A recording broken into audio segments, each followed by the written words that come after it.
Praise the Lord. హల్లెలూయా. Good morning. ఈరోజు దేవుని వాగ్దానము రూతు గ్రంథము 2వ అధ్యాయము 12వ వచనము. ఆయన నీకు సంపూర్ణమైన బహుమానమిచ్చును. ఆమేన్. క్రీస్తునందు ప్రియులారా, మన క్రియలను బట్టి మనకు ప్రతిఫలము వచ్చును. గలతీయులకు రాసిన పత్రిక 5వ అధ్యాయము 7వ వచనం ప్రకారముగా మనుష్యుడు ఏమి విత్తునో ఆ పంటనే కోయును. అవును, మనము ఇతరులకు ఏమి చేస్తామో అదే మనము పొందుకుంటాము.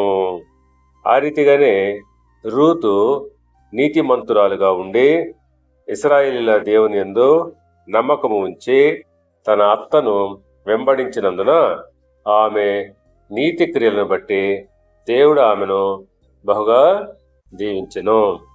ఆమెకు సంపూర్ణమైన బహుమానము అనుగ్రహించెను.